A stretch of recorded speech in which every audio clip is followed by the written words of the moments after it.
Hello, it's Zoe Catherine here, and on today's podcast I'm going to be doing a deep dive onto my relation with musician Lana Del Rey and my thoughts on how she has influenced pop culture and also some of the criticisms the media has had on her with regards to lack of authenticity. As I may have mentioned in previous podcasts, I don't script my podcasts. I just kind of record and then edit and cut out bits that are irrelevant once I've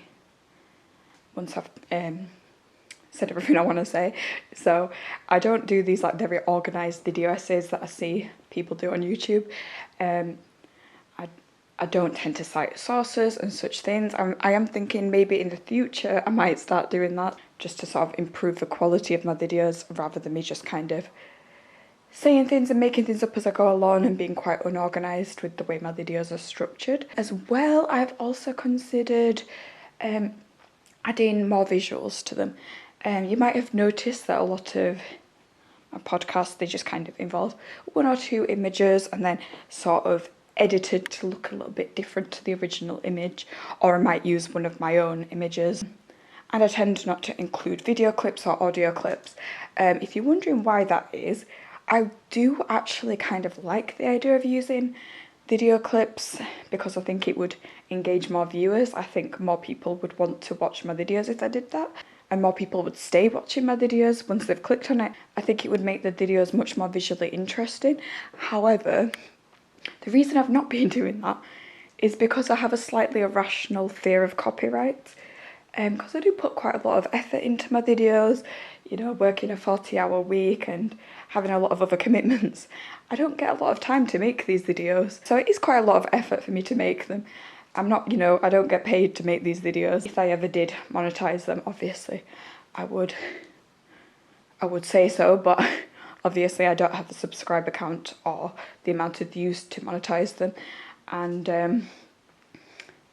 yeah, that's not something I don't know if that would ever be a possibility, but as I am right now, that's clearly not something that I am doing.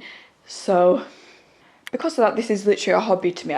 Naturally, I don't really want my hard work to go to waste and end up being removed or whatever, so because of that I'm being a bit overly cautious with the whole copyright thing. When I was a teenager I used to make music videos, and a lot of my things were either banned in countries or taken down or whatever due to copyright. So because of that I'm just kind of a bit anxious, and I know like stuff like images, like there's the whole fair use policy, so there's no real reason why I shouldn't be able to add a few visuals, and there's no reason I shouldn't be able to do that. But because I am a little bit overly cautious, that's why I tend to opt to use either my own images or edited versions of videos, and I haven't really used any video clips. But yeah, anyway, now I've got that out of the way, I am going to get on with my actual video. Like many girls, Lana Del Rey is a favourite artist of mine, and probably saved me at a period of time in my life. So because of that, I thought, I want to do a review on her, because even though I think she's an amazing artist, I do think there are some flaws and some valid criticism that people have of her as well. And I'd like to just discuss that because I think it's interesting. There are very few artists that I have sort of maintained a strong loyalty with once a certain era of my life has passed, and she is an artist that I have remained loyal to. So yeah, let's talk about her. A little bit of background, my music taste has evolved many times throughout my life. In my early teen years I was very kind of into this typical sort of girly pop, early 2000s hip hop and R&B, and that the reason for that was because my early years of high school in the UK, we joined high school when we were 11 years old, and we finish high school at the age of 16. You can stay on until you're 18 if you want to, so I didn't. I left and went to college at 16. We don't do the whole middle school thing in the UK really, so because of that it's like we're thrown into school at a very young age. And we start imitating how teenagers act at quite a young age because we're thrown in with them, if that makes sense. And you know, I think because you are so young, at 11 years old, you're like highly impressionable and you're very keen to fit in. So I definitely felt that pressure to conform. And in my first few years of school, I never even considered listening to anything that wasn't mainstream because I really wanted to fit in. And I'm not going to say I didn't enjoy some of that. I still to this day enjoy a lot of the pop music from that era, and of course the early 2000s R&B. We did have good options. We had fun music. So yeah, I definitely enjoyed that, but it wasn't music that seemed especially deep to me or anything. It was just music that I enjoyed listening to because it was catchy and fun to dance to. But then when I got onto like 15, my social circle had changed a little bit, and I started to be friends with groups of people that were like into like alternative music, and then I kind of got swept up by that culture, and I got introduced to a lot more like rock music and things like that. And then I think I got like a really big passion for Nirvana, which ended up being sort of like my own identity because a lot of my friends were not really into Nirvana, to be honest, but I ended up being quite obsessed with that band and really enjoying the sort of 90s grunge kind of vibe. And I still do like Nirvana, but I probably wouldn't. A lot of the music that I would still listen to now would probably be their more chilled out songs rather than the more angsty ones. But yeah, I feel like a lot of the music that I listened to then I could still probably enjoy, like if I was on a night out or something, and there are certain, the more laid back songs I would still really enjoy. But I think a lot of it, as I've gotten older, a lot of the more hyped up music that I'd listen to feels a bit too stressful for me in my old age. And then after going through that phase of being very absorbed into this alternative crowd where I was like, right, I'm not listening to anything mainstream, you know, my little edgy teenage years.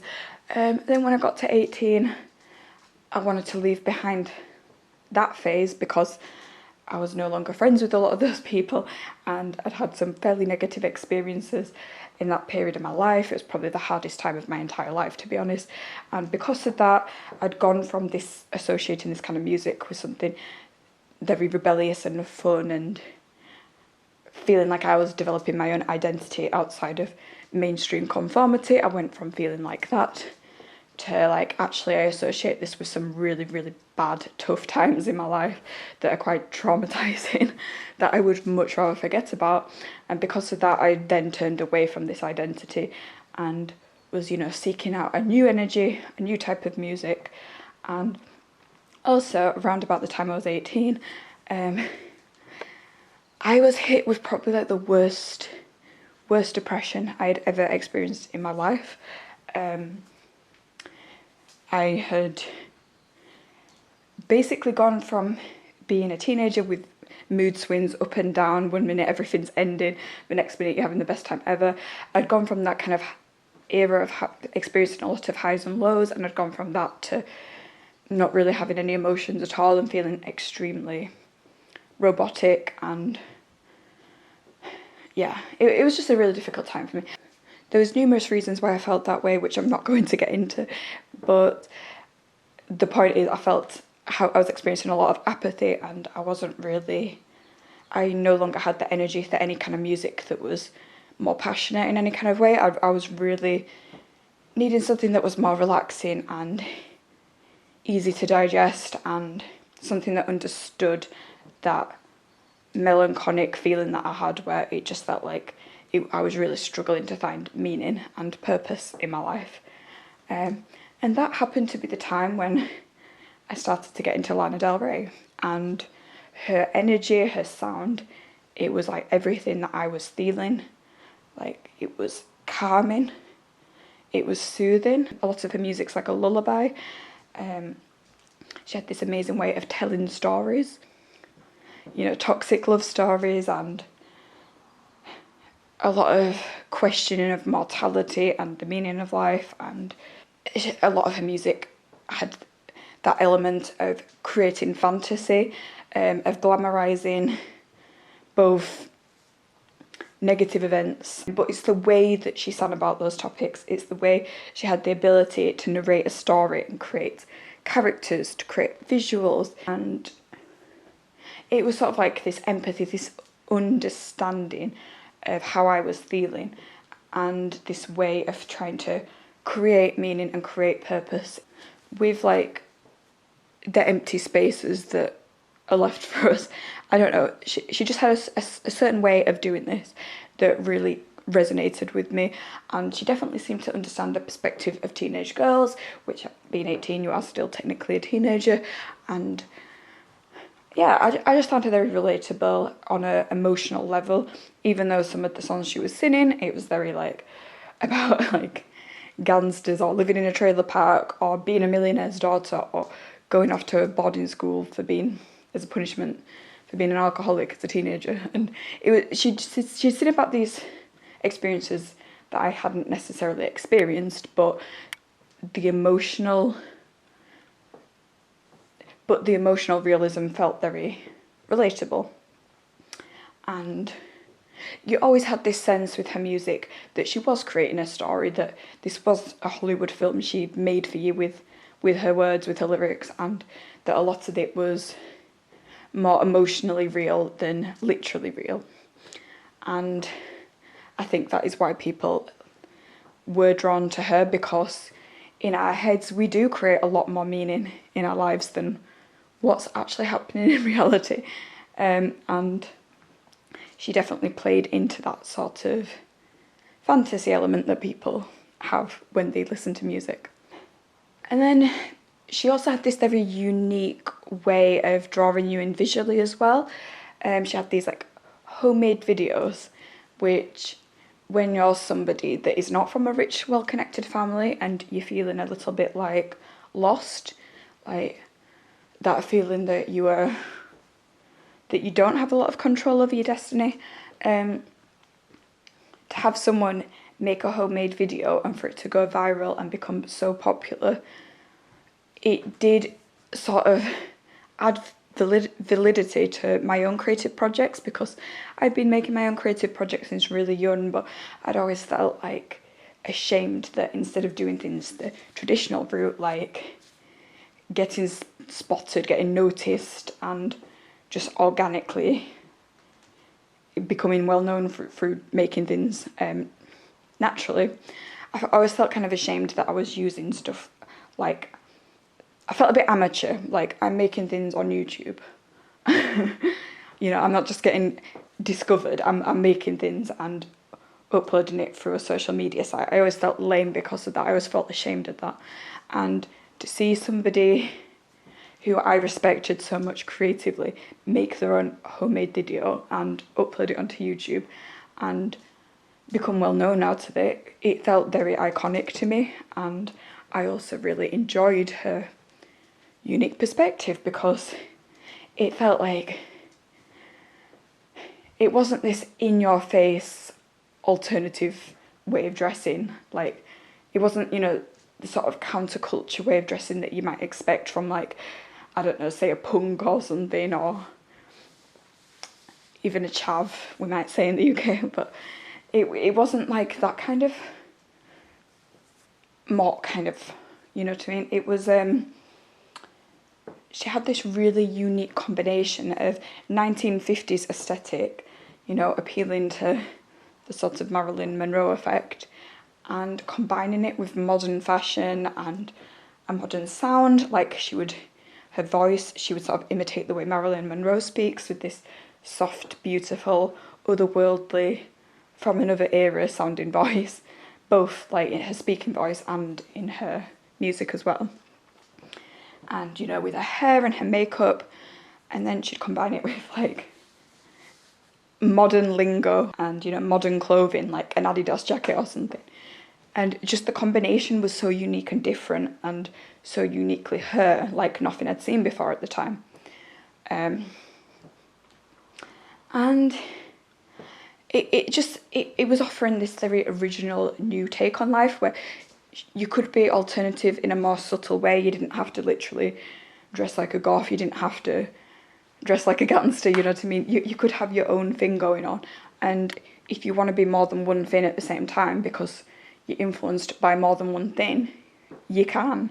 You can, you know what I mean? You can throw in some girly feminine looks and you can combine that with fashionable modern looks that are a little more tomboyish. You know, you can do what you want. It was sort of like symbolic of freedom of expression to me, and I also just like the way she put everything together. I've always loved cartoons and vintage cartoons and things. Like, I grew up watching a lot of them, and her use of old iconic Hollywood footage and cartoons, and just this sort of like combination of youthful hope and nostalgia from a bygone era, then like with added a little like, you know, sensuality in there, a little edginess to it. I know it just created a lot of mystery and definitely an atmosphere of, yeah, youthful exploration and a lot of, and you know, femininity, and done in a way in which femininity isn't boring and just conformity. Something that's surrounded with like hidden meanings and mystery. And it wasn't just like a mess of mixed up messages. It felt like it always had an underlying theme that connected together and was done well and that made sense. And I think that just drew me in, and you can see like how to this day Lana's influence has influenced young women and probably older women too. Like, I follow on Instagram some movements like the Hope Core movement, where people post cartoons and vintage film and they place it on like very calming and atmospheric music, and they have like messages of hope in there. A lot of the Tumblr aesthetic back in the day, just a lot of movements that women and girls are drawn to, they were inspired by Lana. And even when we branch off and whatever, there's still always like this sort of Lana coded energy to this certain aesthetic movement. And there's a full set of films which Lana loved and which many other girls love, which are just very Lana coded films. Most of these are celebrating femininity.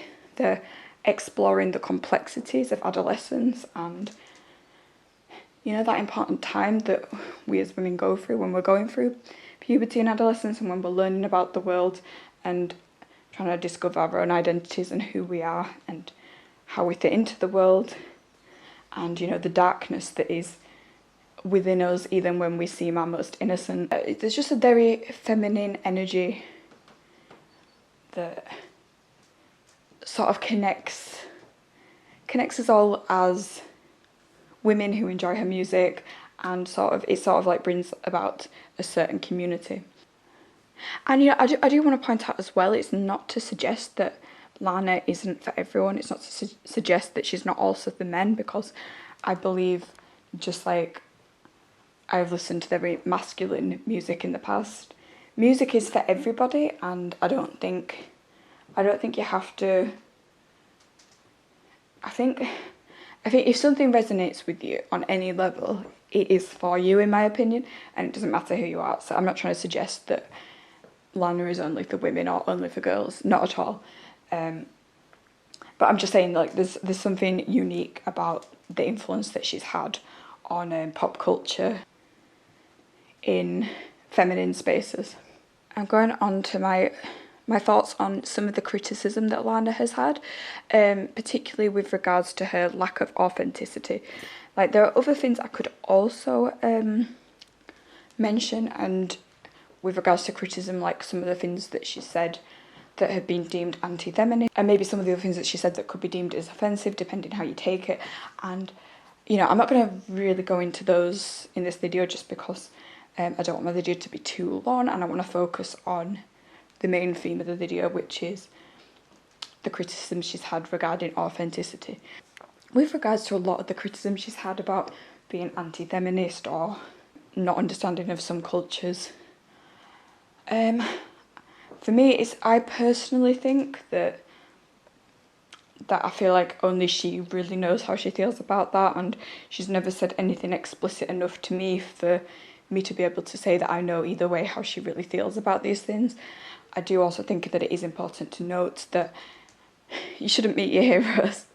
I think when it comes to art and music, we always have to leave a healthy distance between them and us, and we should probably separate the art from the person, because nobody is perfect, including us. And I think, for me, I personally, something that an artist has done is not going to stop me enjoying that art. If you look into like a lot of famous artists and musicians, there have been a lot of extremely iconic musicians and artists that have done actually quite criminal and terrible things. Would it stop me listening to them? I'm going to be honest, no. I feel like there's something about music and the way it connects to you that in that moment I feel like we leave our morals behind in that moment, and just kind of enjoy what we are hearing and what we are experiencing. And I think that's fair enough, because if you think about it rationally, there's a lot of scientific inventions that were probably came about by people that maybe didn't have the morals that we have today, like in biology, a lot of the medicines and a lot of the technology we use. I mean, a lot of it has been invented by people that probably had views we wouldn't necessarily agree with today, but are we going to stop using that technology? You know what I mean? Are we going to stop saving lives with the information that we have just because somebody that we didn't agree with morally at the time invented it? For me personally, I think that's kind of a silly way of thinking. I'm not going to not enter a building if the person who designed the building wasn't a great person. I'm not going to, you know what I mean? So like, for me, I just kind of think like, pick your battles. With regards to her perceived lack of authenticity, the first thing I'm going to touch on is the class element. Now, as much as I love Lana, there's been several times when she's denied having a privileged background, and she said that she's grown up with nothing and just denied a lot of the claims made that she came from a privileged background. And I kind of don't really understand why she's denied these things, because yes, she has a lot of music where she is, you could say she's cosplaying poverty, but she also has a lot of music where she is admitting to being from a rich family. For example, Cola, Boarding School.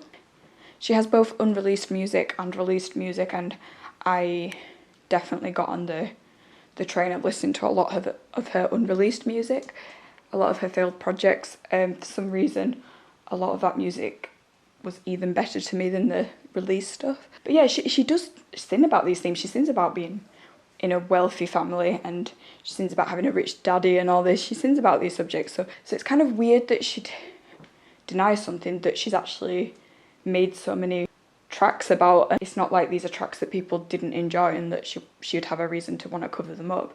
These were tracks that people really enjoyed. Like Cola is like on her most famous album, Born to Die. So it's kind of odd that she denies something that she's so public about. And again, like there's a whole cosplay and poverty thing where, you know, she sings a lot about having to be a stripper, or Ride alludes to the fact that she might have had to engage in prostitution to fund her lifestyle, and you know, living on a trailer park. There's many songs where she sings about being trailer trash, and you know, alludes to this life where she's having to get in relationships with gangsters to make her way out of poverty. And it's sort of interesting because she has actually lived in a trailer park, so she's not lying about that. She did actually do that, but it was a choice. She chose to live there, and you know, I'm guessing it's probably a social experiment for her, because she's, you know, she's a method artist. What do you call it? A method actress, where you live out the character you're playing. And I actually think that's really cool, because it's really bringing it out to life if you're literally putting yourself in that position to find out what it's really like to live in a trailer park. And she did try to make it as an artist on her own without her rich father's help. And, you know, hats off to her. I do have respect for her for that, because she could have just gone straight in there with his help, and, you know, she wanted to find out what it would actually be like to struggle and to try and do this organically. And she wasn't successful with it. I don't know how much help when she finally became famous in her late 20s, releasing her, you know, homemade videos. I don't know how organic that experience was. I don't know if she paid YouTube to push her video out there, or if this was something that genuinely happened organically. I'm a bit suspicious, because you know what I mean? Are there any celebrities nowadays that don't have well-connected families or very wealthy families? You know, she comes from a long line of a well-known wealthy family, so it's like, how much do I really believe this was all organic? You know, I feel like she got help, in my opinion. And while she won't admit that, I understand why, because I can see that she really did try in her early 20s to make her career happen naturally through music competitions and through playing live and, you know, living in a trailer park, trying to start from the bottom. She really did try and do those things, but it didn't work out for her, just like it probably doesn't the most working class women who have just as much talent like she does. Most of them will never become a Lana Del Rey. Most of them will never reach the fame she has reached, because they don't have that alternative to fall back on, whereas she did. And that's not to say she doesn't deserve her fame, because I think she is incredible. I do think she's very creative, very intelligent, and she has an amazing voice, and she really brought a unique perspective to music, and like, I really like her stuff. I wouldn't have it any other way. I'm glad she reached the fame that she did. But my point is, it's not that she doesn't deserve it, it's more that there will be countless other artists out there just as talented as her that will never reach that success because they are not from well-connected families. And there's a lot of people that will reach success that, in my opinion, are not talented like Lana and are not really deserving in the way that she is.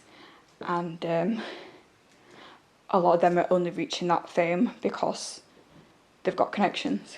It would just be nice for her to admit that, but at the same time, I think part of Lana's allure has always been that she has surrounded herself in mystery, and the fact that you're never really sure what her background is and where she came from. And I think perhaps to an extent she wants to keep us guessing, and this is part of her performance, where she doesn't want to reveal too much about herself. She wants to keep herself a bit of the mystery, and in that sense you end up using your own imagination, because she's not giving you the whole picture, so you fill in the blanks, and therefore you become more creative in the process, and it adds to this whole theme of storytelling and fantasy that is so strong in her music. Some have questioned like how talented she really is. There have been a lot of criticisms, especially in the beginning, the early years of her career, where a lot of reviewers were much more critical of her. She had that disastrous performance where she appeared to be singing quite out of tune, and you know, there's been a lot of articles written where they say her lyrics are shallow, materialistic, that she's a capitalist queen, that she encourages toxic, abusive relationships, and that her use of what they were calling ghetto lingo is inappropriate given her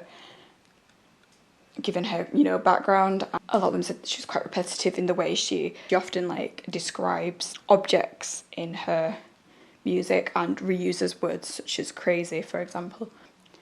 While I think everyone's entitled to their own opinion, and I'm not going to say that they're wrong for thinking those things, because I am going to say that I kind of disagree. With regards to her vocals, if you listen to some of her songs, such as like say Religion, the cover she did of Nirvana's Heart-Shaped Box, she has an incredible voice. and her vocals are really versatile.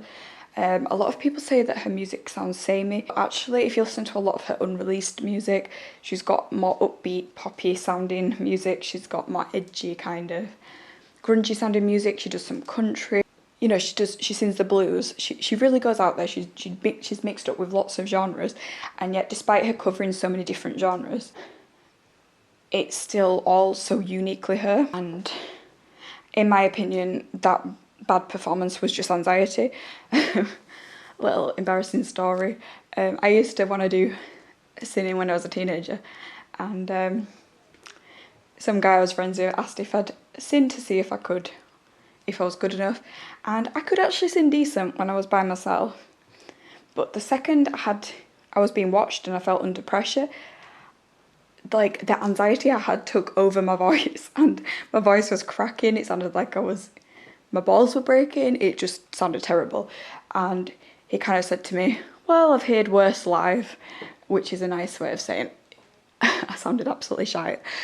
But I never tried to sing again after that. But the truth of that is I could sing a lot better than that, like a lot better. But the anxiety, feeling under pressure on the spot like that, I just lost all my ability to control my voice. Unlike public speaking, I feel like even if your voice is shaking a little, you can sort of bring it back. But with singing, you need so much control over your voice. If you are experiencing anxiety, it can completely throw you off. And I think that's all that was. She's performed many times since then and shown that she can sing, and I feel like that was not valid criticism. The other points they have about her writing and the messages that she's bringing across, I think there are some valid criticisms in that. I just don't happen to agree. I actually really like her use of repetitive language, because for me that's her setting her own theme, like when she refers to drinking cherry cola and wearing a red dress and, you know, certain repetitive themes. For me, I actually think that's her artistry. I think that's what makes her so unique, because she's bringing you back to what we can only assume are her memories, these defining moments. Also, you know, the symbolism behind that, like the red dress is symbolic of, you know, sexuality, her passion. It's referring to these like defining moments in her life.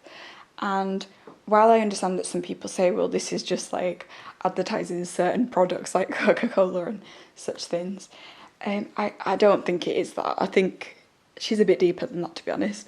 Like, I do think, like, it's like in Cola where she talks about how her cat tastes like Pepsi Cola.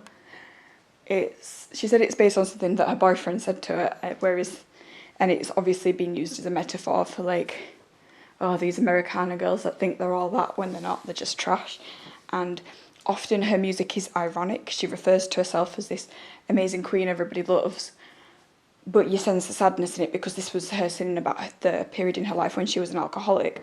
And, you know, when you are on substances, you can become quite delusional when you're high, and you can feel like everybody loves you. But really, you know, you probably know deep down that it is just the substance making you feel that way. And when you turn the cheek, you could be very, and when you come home at the end of all that, you can be very alone, and you can realise that the person that is loved is just a performance. It's how you feel and how you behave under the influence of the substance, not who you are, who you truly are when you're on your own and in your stable sense of mind. You know, once the liquid confidence has been taken out of your system, and once the performance is over, once the dance is over, it's not who you are. So it's like, and like her partner, who has been quite insulting towards American women, she's often singing about American women like the beauty queen. Like, you know, the film Carrie, where she has that little moment where she's finally the queen after being bullied the whole year for being from a weird religious family. She has a beauty queen moment before it's all taken away, and you see it was all an illusion. Like, people don't really love the beauty queen. They love what the beauty queen symbolises, you know, the internal youth and purity and the glamour and the wealth that it represents. But it is just the cover, and behind the surface there's much darker feelings there. And that's something that is very Lana coded. She romanticizes the beautiful parts, the beautiful surface, but also she doesn't shy away from the darker underbelly that lurks beneath that beautiful surface. And I think like when she uses these sort of like commercialized products as visuals in her music, it's coming from a symbolic perspective of a pretend drink, isn't it? Something like a cola or a Diet Mountain Dew. Do we even know what the ingredients are in these things? It's like it's not even real. Specifically designed to taste sickly sweet, but what lies behind the surface, we don't really know what makes these drinks. It's a bit of a mystery, really. And as you might twig on, that is the whole theme of Lana.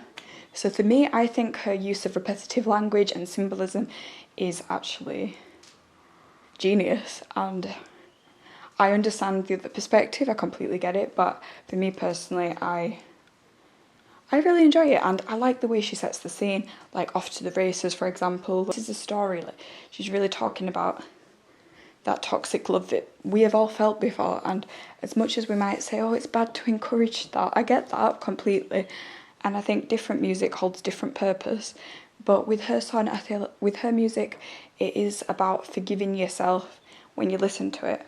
It's relatable, and you feel like, okay, it's not just me who's made this mistake before. I'm not alone in this. Other people also feel this way, and it's actually very common, and life is a bit conflicting. Sometimes you are attracted to the things that you feel like you shouldn't be, and acknowledging that is just reality. And actually, I think having music put you in a fantasy world where you do all those things you shouldn't be doing can actually sort of help you in a way not do those things in real life. Like when we listen to gangster rap, like, do we actually want to go and shoot a load of people dead for money? No, we don't. We don't want to do that.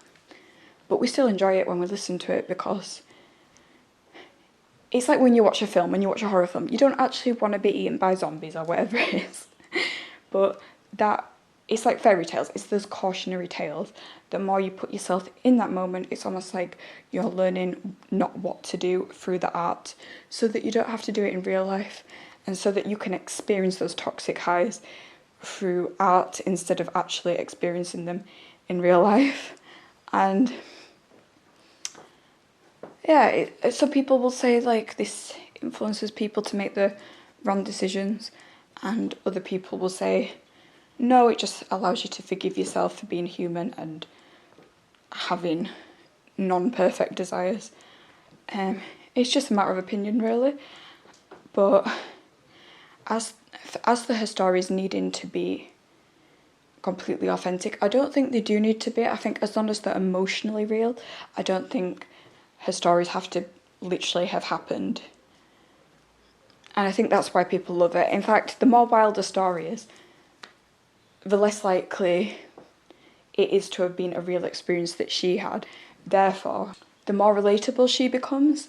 If she's singing about her witchcraft, like she's from another planet, dating a gangster who leaves her in the middle of the night and never returns, and all these different dramatic stories that she sings about, the more far-fetched it is, the less likely it is to have actually happened in real life, and therefore the more relatable it is to a larger audience, because we know she hasn't actually experienced those things.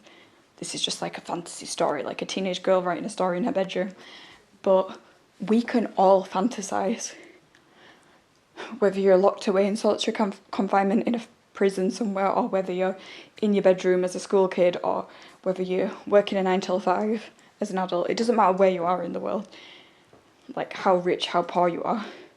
We all have the ability to fantasize and create stories in our own head, and because it's so obvious that these are stories and the overlying themes that most of us can relate to, that makes her more relatable, not less relatable. And I actually think many people connect to that more than somebody who lives a very privileged life, singing about their actual privilege and being very realistic about it. Okay, so another aspect of criticism that she's had regarding lack of authenticity is on her performative sexuality. And this is something I really want to talk about because it's so fascinating to me. I remember reading about, when I was like about 10 years ago, reading an article about how her music likens to a fake orgasm. There was some male critic who he described her music as like a fake orgasm. And I actually thought, you know what? Even though I'm coming from a very different perspective than he is, he's not a fan of her music. I adore her music. I don't think he's wrong.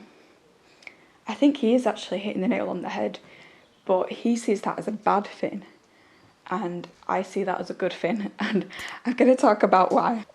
Lana has, in my opinion, this unique perspective of coming from female sexuality rather than male sexuality, and more so, she comes from the perspective of sensuality more than sexuality. And a lot of people don't know the difference between these two things. A lot of people think they are the same thing. They're not. For me, sensuality is performative sexuality. It's coming from the atmosphere that sexuality creates, but not the literal physical experience of sexuality. I'm going to give an example so that it's easier to sort of break down what I mean by that. So let's use dancing. A lot see that as like, oh, she's behaving sexually. But when you're actually dancing, nobody feels sexually aroused when they're dancing. Or maybe they do, and I just assume that they don't because I don't. But but like, as somebody who really loves dancing myself, there is a very empowering feeling that comes with dancing. It's this adrenaline rush, this joy, this... It's a form of pleasure, but it's not... You don't literally feel aroused. There are no, like... There's no sex hormones pulsing through you. That's not happening. It's a feeling that you might experience if you're going for a jog, or if you're playing football, or any of those kind of things, or if you're fighting, if you're doing, you know, boxing, UFC, whatever. It's the same feeling when you do dancing. It's an amazing feeling, and it can look very alluring and appealing to the audience that watches it, but do you think as you're doing your steps and moving about that you're feeling what the people that are watching you are feeling? Of course you're not. You're just feeling pure adrenaline and joy, but you're not feeling sexual. And for me, that's what sensuality is. Showing your shoulder, showing your neck. It's showing that little hint of what could be, of what could happen, but what is not happening. That's what Lana is. She's not a P-star, but she is an expert at drawing you in with her sensuality and alluding to stories of things that could or could not have happened. Like, do I actually believe that Lana was a stripper or involved in that industry at all? No. I like the fact that she does use these themes, because not only does she sort of humanise a huge portion of women that society often dehumanises and views as dirty, she brings them out of the dirt. She drags the flowers out of the dirt, you know what I mean? She lets them bloom, she lets us see the beauty and the human side and the suffering and the pain that comes out of the stigma of female sexuality. And I really found it empowering the way she would sing about how, refer to herself as heaven, as somebody that men should want to be with. She uses sex symbols like Marilyn, who, you know, Marilyn, she was passed around, you know, she was used in the industry, but yet men still adored her. They still found her like magnetic. They still wanted to be around her, and they didn't, despite the way society stigmatizes women that are viewed in that way. She was able to elevate herself above that and create something beautiful out of something that is so often seen as undesirable in women. And I can't help but just like admire that and find it very empowering. And that doesn't necessarily mean that I want to go around doing crazy things. I don't. I'm in a very committed relationship. It's not about that. It's just about the freedom of not allowing society to control female sexuality and behaviour. It's about regaining control over it. And the way she shows herself, she's not, you know, bending over and twerking. Not that there's anything wrong with that, by the way. I don't have a problem with people doing that. But my point is, she's not doing anything that's like explicitly sexual, and what we would really like. She sings about being a pole dancer, but you never see her actually pole dancing. It's always like alluding towards her sexuality, but not actually showing it. So I understand why that would be perceived as like a fake orgasm, because it is. It's her using her sexuality to manipulate, to get what she wants, either to use it to get money or to get power or to find her way out of a bad situation, or to get the man of her dreams, to be loved by both women and men alike, to gain her freedom. Even to rebel as a teenager, like, it's like using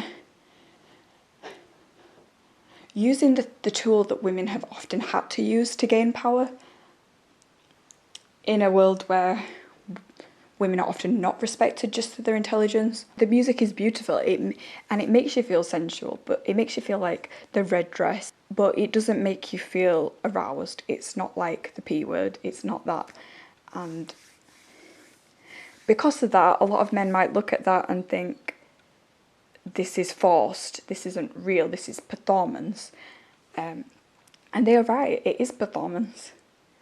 It's not real sexuality, it's performative sexuality, and that's what makes it great, because that is what an artist is there for. They are there to perform, that's their duty. And it kind of reminds me of like the concept of like geishas. A lot of people think they were prostitutes, but actually no, they weren't. The word geisha means basically to like live as art, which is exactly what I feel Lana does.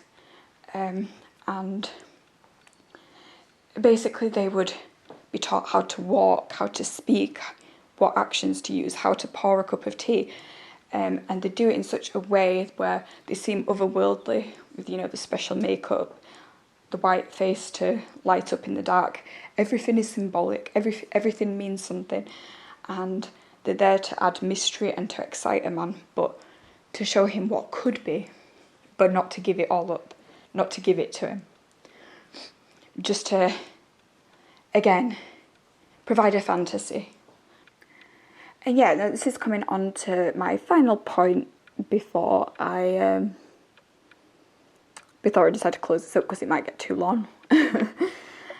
And then I also wanted to explore like how she has been criticised on some of her thoughts on depression, and there's been articles written where they have somebody wrote an article on her basically saying that her lyrics were very damaging to young girls, and how dying is the most embarrassing thing that can ever happen because everyone goes in your business. And she got a lot of criticism because she made a comment where she had alluded to having, you know, thoughts of self-exiting, as one might say. And while I can see where they're coming from, I absolutely can. A lot of her music, such as, you know, the song Born to Die, she questions the purpose of our existence. She said in interviews that she as a child, she developed a lot of depression regarding mortality. At university, she was studying metaphysics, and, you know, she's always had a very heavily religious themes in her music. She's alluded to other worlds, the galaxy, you know, God, Jesus, witchcraft, spirituality. There's just a lot of heavy themes where it's very clear that she's questioned what the purpose of all this beauty and fun is at the end of the day. Like, what does it all mean? And I think like her heavy emphasis on youth definitely could be interpreted as a fear of mortality, because, you know, we associate youth with being with life, don't we? We associate it with the flowers that are blooming, not the flowers that are wilting. You know, the fear of the party ending, so to speak, and what really matters at the end of it. And yeah, and it is obvious that she has had genuine depression, and while people might think it sounds self-centered to be so privileged and yet still had those feelings, I do think that's very honest, because no matter how privileged you are, at the end of the day, you can still be left with the feeling. But what does this mean, though? What does all this privilege mean? I think, well, to an extent, our idols do have to be careful with what they say. They are human themselves too, and I don't think she was lacking authenticity when she said the things she said. I think she genuinely did feel them, and I think probably most people feel the way she's described at some point, and just because you feel a certain way, it doesn't mean you're necessarily going to act on that feeling. But again, I can see both sides. I don't think anybody really has the right to tell other people how they feel. Nobody really knows how other people feel. We don't know if she's exaggerating, if she's lying, if that was her genuine real feelings, if it was a fleeting feeling, if it's an ongoing feeling. We don't know. And I feel almost like we don't really have the right to tell somebody that they're wrong about their feelings, something that's so personal, because we really don't know. And whether you think she has a responsibility to not express these negative feelings in case she influences fans, that's a valid form of criticism, but I think we don't have the right to question her authenticity on those feelings, in my opinion. Well, we have the right to question them, obviously, but we don't have the right to say that we definitely know.